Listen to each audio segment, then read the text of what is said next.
He fell onto the stone floor of the cathedral with such force that the crunch of his jaws drowned out the whispers of the worshippers.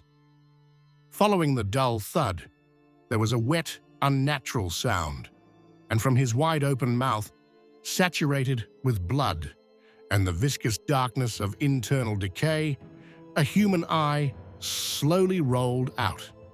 The person standing closest to him managed to step back and, stumbling over a bench, tore the cross from his chest. All around, as if in a single movement, the monks and guards stepped back, forming a circle, not out of respect, but out of fear that approaching the body would bring a curse upon them. The death of Bishop Johann von Trenkendorf, head of the diocese subordinate to the imperial court, was not instantaneous. In recent weeks, his face had long since lost the features of a living person, and only the power he held, until the very end, prevented his servants and courtiers from acknowledging the obvious. According to city chronicles, the bishop had been suffering from fever, skin ulcers, and a foul odor that could not be masked by incense or resin fumigation since mid-autumn. Medical records found later in the archives of St. Luke's Hospital described destruction of the tissues of the palate and larynx, ulcers on the inside of the cheeks, and blue discoloration of the tongue. Doctors sent from the imperial capital resorted to the usual remedies of the time. They bled him 3 times a week, rubbed his neck and chest with a mixture of melted lard and crushed dried herbs, and at night forced him to inhale vinegar vapors. All this only exacerbated his weakness, and every morning he woke up with a new layer of sores and swollen flesh oozing pus. His servants claimed that he did not sleep for more than 2 hours at a time. At night, he called out to his deceased relatives, spoke to invisible interlocutors, and asked to be taken to the altar to lay his hand on the key to paradise. One of the cooks, later questioned by the city judge, said that the bishop once ordered a fresh lamb's heart to be brought to him, and when it was placed before him on a platter, he began to press it with his fingers, inhaling the vapors emanating from the ruptured vessels. A struggle was going on around his bed, of which he was probably unaware. The chancellor of the diocese, an old man exhausted by ulcerative disease, tried to persuade the imperial envoys to appoint a new administrator, someone who would ensure the continuity of church collections and taxes. Meanwhile, the bishop's brother, Knight Ruprecht von Trenkendorf, demanded that, in the event of his death, all church property in the district be transferred to him for safekeeping. Rumors of a possible transfer of land to the reformers led to increased security at the castle, where the sick man was being held, and entry to his chambers was only possible with the written permission of the chancellor. By mid-November, he was unable to eat. His jaws were seized by convulsions, and any attempt to swallow a piece of soggy bread caused a violent cough with streaks of blood. The doctor, nicknamed Sandman by the people because of his thinness and pallor, prescribed him a powder made from dried toads and crushed crow bones, assuring him that it would stop the decay of the flesh. But on the 3rd day after taking this remedy, the bishop's skin took on a dark yellow hue, and bags filled with water appeared under his eyes. The priests who were allowed to hear his confession said that in his last days he spoke of fire rising from his chest, and that those whom he had ordered to be executed for heresy had come for him. His inner circle remained silent, but according to the notes of one of the scribes, during the last week, several pieces of a letter were found in the bishop's chambers, in which he asked forgiveness from a woman named Agatha for everything he had done to her son. On the evening of his death, a confessor was summoned. Only an old monk entered the room, holding a cross and a narrow jug of holy water. Witnesses claimed that the confession was not finished. The bishop threw his head back sharply, made a hollow sound that seemed to come from deep within, and then, with his jaw convulsing, opened his mouth so wide that an eye fell out, a human eye, with the iris still visible. No one was later able to explain how it got there. After what happened in the cathedral, no one was in a hurry to remove the bishop's body. The stone walls, cold from the November wind, held the smells of decay and blood, and those who dared to enter breathed through handkerchiefs soaked in vinegar. The chancellor ordered the doors to be closed and the inner gates locked so that none of the townspeople could see the state of the man who, only the day before, had been called the living shield of the faith.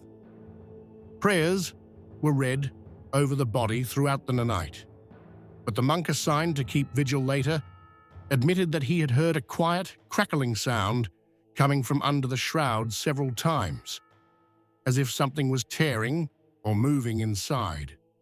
He refused to believe that these could be post-mortem sounds of decomposition, claiming that he saw the body twitch for a moment and a dark, almost black liquid appear in the corners of his mouth.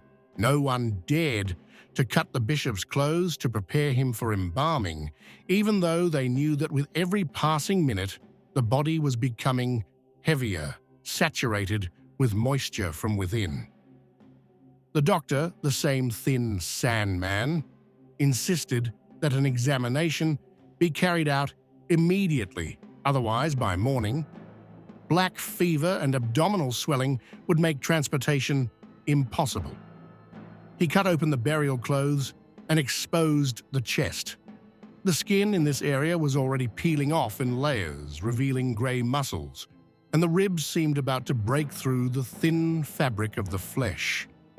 At the same time, an open struggle began in the castle. Ruprecht von Trenkendorf, who had arrived on the night of his brother's death, brought with him a dozen armed men. He demanded that the keys to the church storerooms and the seal of the diocese be handed over to him immediately, threatening that if they refused, he would forbid the body from being removed from the cathedral. The chancellor, relying on the seal of the imperial ambassadors, announced that until the arrival of the new bishop, all possessions would pass under the control of the council, not the family. A rumor spread among the clergy that the bishop's death was punishment for secret deals with the reformers. According to one of the junior clergy, shortly before his illness, Johann von Trenkendorf ordered several relics, including the remains of St. Julian, to be removed from the cathedral and handed over to a certain city merchant. This fact aroused particular suspicion, as gold arrived in the diocese in exchange for the relics, which then disappeared from the treasury. The bishop's illness was now seen by many not as a natural consequence of old age, but as a sign that God had turned away. The Chronicle of the Monastery of St. Mauritius preserved the following record. On the 5th week of the autumn rot, he, deprived of strength, held a cross in his hands, but his eyes did not look up, but down, as if he saw what awaited him below. By the morning of the 2nd day after his death, several bodyguards were already in the cathedral, assigned not to guard the body, but to ensure that no one removed his rings and signet rings. Doctors tried to pour a strong juniper decoction into the body to suppress the smell, but the tissue had already begun to disintegrate in their hands.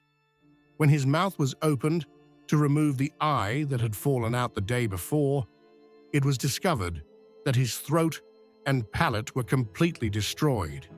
The soft tissues had turned into a grey, semi-liquid mass, and his tongue had been cut at the base. Two camps immediately formed around this discovery. Some claimed that the eye belonged to the bishop himself and had fallen out of its socket due to decomposition, but no one could explain how it ended up in the mouth. Others said that it was the eye of one of those executed on his orders, allegedly brought to him for a ritual to ward off illness. Meanwhile, riots broke out in the city. News of the death of the head of the diocese, and such a gruesome one at that, reached the artisans and merchants. Many refused to pay church taxes, arguing that the cursed hand of a dead man cannot demand gold. Several shops near the cathedral were looted by the crowd, and charcoal inscriptions were left on the doors, stating that the land should come under the authority of the city council, not the new bishop. With each passing hour, it became clear that the death of Johann von Trenkendorf was not the end, but the beginning of a much more dangerous time, when the struggle for power could lead to an open rift between the church and the city. The bishop's body had been lying in the cathedral for 3 days, and every hour of delay turned it into a source of increasingly palpable danger. The late autumn cold no longer slowed the decomposition. His belly was swollen, and a murky liquid with the smell of rancid fat oozed from his mouth and nostrils. The monks fumigated the altar with resin and dried herbs, but the thick smoke only mixed with the heavy stench. The imperial envoys arrived in the city at dawn. They were accompanied by an armed detachment, which immediately caused tension among the townspeople. According to official documents, they were supposed to witness the dignified burial of the bishop, but behind the scenes, it was said that their real goal was to seize the chests with documents and seals from his chambers before the deceased's brother could take them by force. Inside the cathedral, the envoys saw a scene that made even those accustomed to executed bodies and the aftermath of the plague turn away. The skin on the bishop's face had already slipped away, exposing broken teeth and grey bone. His left ear was missing, as if it had been cut off, and dark spots resembling old burns appeared on his neck. The doctor who examined the corpse quietly said that this could be the result of prolonged poisoning. At that moment, a quarrel broke out in the hall. Ruprecht von Trenkendorf appeared with a demand that the body be immediately taken out of the city and buried in the family crypt. The Chancellor objected that the burial should take place in the cathedral, under the altar, in order to preserve tradition and the control of the church. The parties were already reaching for their weapons when one of the monks standing at the door shouted that a crowd was gathering at the cathedral. The townspeople had not come to pray. They carried signs reading, "The bishop has brought a curse upon the city, and his bones must not remain in the land where the righteous live." Some shouted that the body should be burned, so that the evil would not spread. Several women beat copper basins, urging the people not to allow the body to be secretly removed during the night. In the evening, the Chancellor convened a secret meeting. Among those present were the city elder, 2 merchants, and the chief executioner. They discussed what to do with the body if the crowd broke into the cathedral by morning. The merchants suggested bribing several rioters to pacify the rest. The executioner remained silent, then said, "If we bury him, the trouble will remain in the ground. If we burn him, the trouble will go up in smoke." While they were arguing, another strange event occurred in the cathedral. The monk who had been left to keep vigil claimed to hear a faint scratching sound, as if the deceased's fingernails were scratching the lid of the coffin. He tried to open it to make sure it was an illusion, but saw that the cloth covering the body had been torn from the inside. When this was reported to the Chancellor, he ordered that no one tell anyone about the discovery, fearing that it would cause panic. The next day, the imperial envoys, under the pretext of protecting against a riot, demanded that the body be handed over to them. They wanted to take it out of the city and bury it in a remote monastery. But then Ruprecht's men intervened, blocking all the roads leading out of the city. Meanwhile, the smell from the cathedral had already begun to spread to the nearby streets. People in the surrounding houses complained of headaches and nausea, and a doctor from St. Luke's Hospital recorded in his journal that a hot miasma is in the air, drying the lips and darkening the eyes. On the evening of the 5th day after his death, it became clear that the struggle surrounding the dead bishop was no longer about the deceased, but about who would take power. It was rumored that his chests contained not only gold coins, but also letters naming the secret supporters of the reformers among the nobility. These papers could become a weapon capable of overthrowing half the episcopate. Rumors of the letters spread faster than the smell of a corpse, and now everyone, from the Brotherhood of Monks to the city council, wanted to get their hands on them, even if it meant opening the coffin and desecrating the body.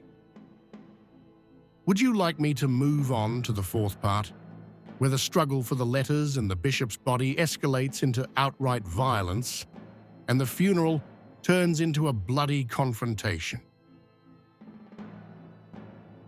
The night before the planned removal of the body was a turning point. A light, freezing rain was falling on the city, and the stone pavements were as slippery as frozen grease.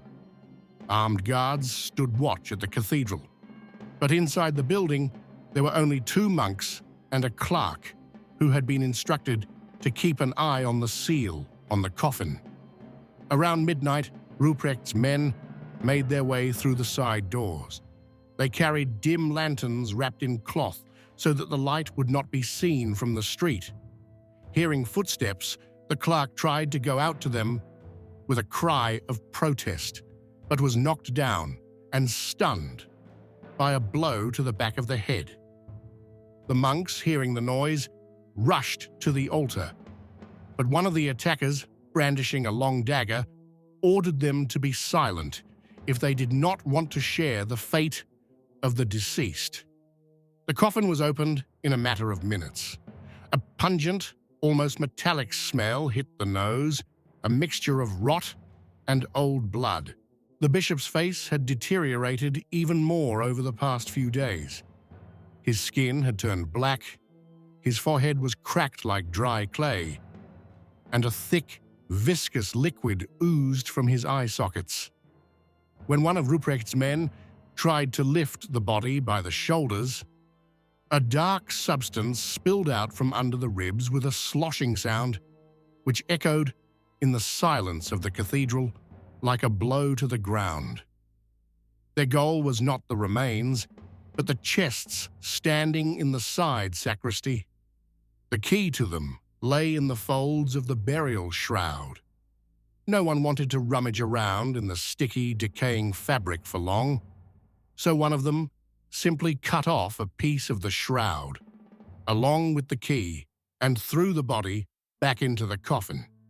But while they were fiddling with the locks, movement began in the streets. The townspeople, who had learned of the night raid from spies, gathered with torches. Someone rang the bell of the nearest church, and within minutes, a crowd had gathered in front of the cathedral. People shouted that the body is being taken to the heretics, and they want to sell the power. Panic broke out inside the cathedral. Taking advantage of the commotion, the monks slipped out through a side door and ran after the city guards. Realizing that they were about to be cut off from the exit, Ruprecht ordered the chests to be carried out through the altar and transferred across the roof to a neighboring house belonging to his ally. When the guards burst into the cathedral, they rushed to the coffin. According to one eyewitness, the lid was lying nearby, and the bishop's body was in a strange position. His head was turned toward the door, and his jaw was open as if he were trying to say something. The fight between the guards and Ruprecht's men was short but fierce. 2 of the attackers died on the spot, and one was thrown from the choir loft and fell to his death. The rest, abandoning their chests, fled, but the papers had disappeared. They were never found, either on the dead or in the sacristy. The crowd that rushed in after the guards demanded that the body be burned immediately. The chancellor tried to calm the people, but when one of the townspeople climbed onto the altar and poked the coffin with a torch, no one bothered to close the lid. The fire quickly engulfed the funeral cloths, and within minutes, the stench of burning flesh mixed with smoke, forcing everyone outside. The flames were visible from the castle windows, and that night, the whole city knew. The bishop was no more, and now nothing would stop the struggle for his place. But the main danger lay in the fact that the letters for which blood had been shed had dissolved in the darkness, and no one knew in whose hands they now lay. After that night, the city finally lost all semblance of order. The bishop's ashes still lay in the cold slabs of the cathedral when the first armed troops began patrolling the streets, not to protect the inhabitants, but to demonstrate who was now ready to take power. The imperial envoys remained in the castle, but their position was precarious. Without the bishop's body, and without the seals, which had disappeared without a trace along with the chests, they could no longer assert their legitimate authority. Rumors were already spreading at the emperor's court in the capital that the envoys had allowed the desecration and secret transfer of church lands to the reformers. The deceased's brother, Ruprecht, had failed to keep the chests, but he skillfully played on the nobility's fear of the letters. He spread a rumor that he was in possession of the documents which contained the names of those who had secretly helped the heretics. This was enough for several influential advisors to the diocese to offer him their support in exchange for his silence. Seeing that the church's power had collapsed, the city council tried to take control of tax collection and the appointment of priests. This provoked fierce resistance from the monastic orders, who accused the council of sacrilege. Fanatical preachers began to appear in the streets, shouting that the bishop's death is a harbinger of judgment and that the eye of hell is already watching the city, a direct reference to the terrifying scene with the eye falling out of his mouth. Meanwhile, the disease that was killing Johann von Trenkendorf spread to others. Several monks who had helped carry his body soon fell ill with similar symptoms: mouth ulcers, dark spots on the skin, and fever.